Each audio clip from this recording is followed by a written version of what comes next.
গোলাঘাট ডিষ্ট্ৰিক্টৰ দেৰগাঁও বালিজানত যিটো পথ দুৰ্ঘটনা হ'ল, সঁচাকৈ বৰ মৰ্মাহত। আমি কোনো নভবা নিচিন্তাকৈ এনেকৈ দুৰ্ভাগ্যবশতঃ চাওকচোন 14জন লোক কেনেকৈ হঠাৎ নিহত হ'ল আৰু অতি ভয়ংকৰ পথ দুৰ্ঘটনা। পথ দুৰ্ঘটনা বুলি ক'লে আমি আচলতে পোনপ্ৰথমতেই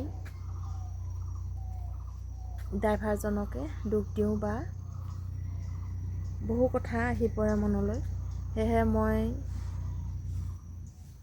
কথা দুটামান আপোনালোকৰ আগত শ্বেয়াৰ কৰিম বুলি মোৰ ভিডিঅ'টোৰ যোগেদি আপোনালোকৰ মাজলৈ আহিলোঁ। নমস্কাৰ।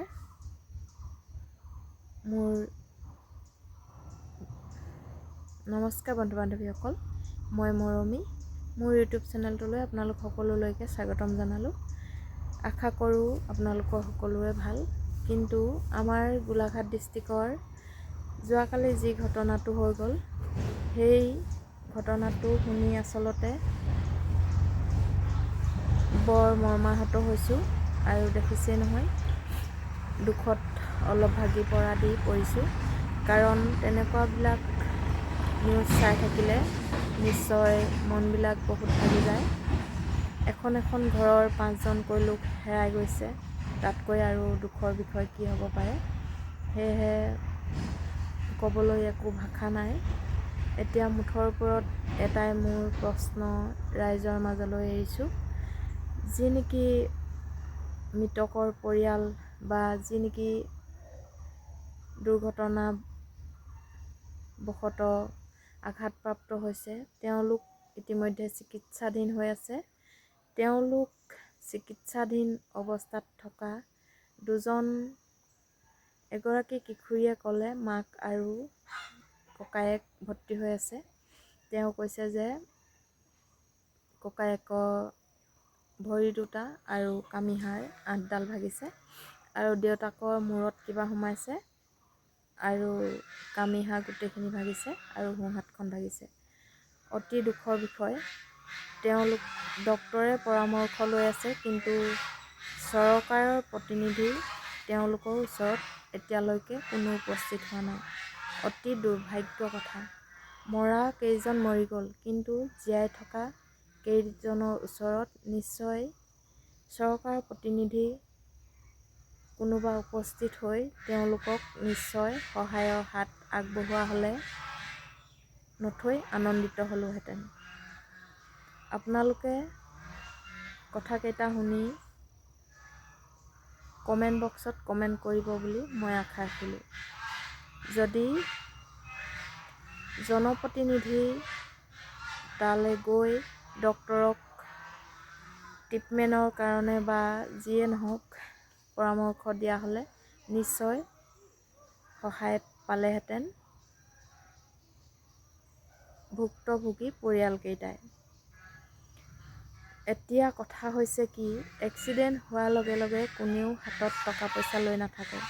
সেয়েহে তেওঁলোকৰ পৰিয়ালকেইটা কেনে অৱস্থাত আছে বা কেনে ৰোগীক কি দৰৱ দিব লাগে, সকলো দৰৱ যিখিনি হস্পিটেলত নাপায় সেইবোৰ কিনি আনি দিবলগীয়া হৈছে।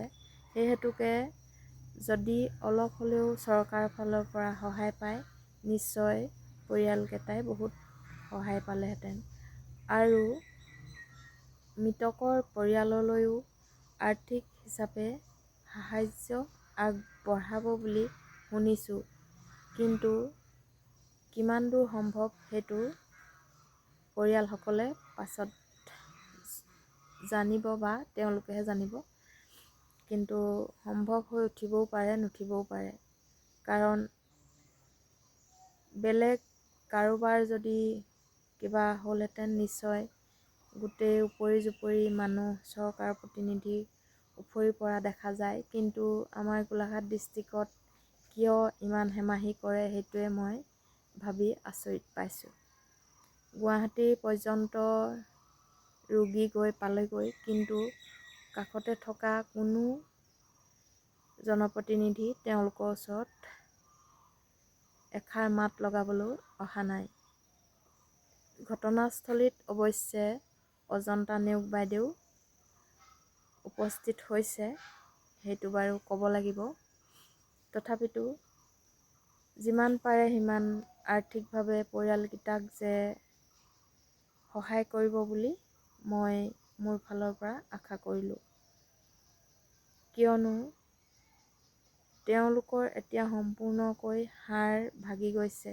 সেই হাড়সমূহ চিকিৎসা সম্পূৰ্ণ হ'বলৈ তেওঁলোকৰ বহুত দিন লাগিব আৰু বহুত টকা পইচা খৰচ হ'ব।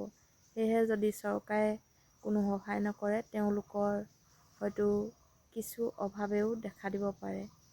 কাৰণ প্ৰতি ঘৰ মানুহৰ 2জন 3জনকৈ মানুহ দুৰ্ঘটনাবশতঃ হৈছে। সেয়েহে অলপ আৰ্থিক প্ৰব্লেম নিশ্চয় হ'ব। ইয়াকে কৈ মোৰ আজি ভিডিঅ'টো ইমানতে সামৰিছোঁ। কথাকেইটা যদি ভাল লাগে লাইক, কমেণ্ট আৰু শ্বেয়াৰ কৰি দিব বুলি আশা ৰাখিলোঁ। আৰু যিসকলে নতুনকৈ মোৰ ভিডিঅ'টো চাইছে তেওঁলোকে ছাবস্ক্ৰাইব কৰি কাষতে থকা বেল আইকনটো ক্লিক কৰি দিব বুলি আশা ৰাখিলোঁ। ধন্যবাদ।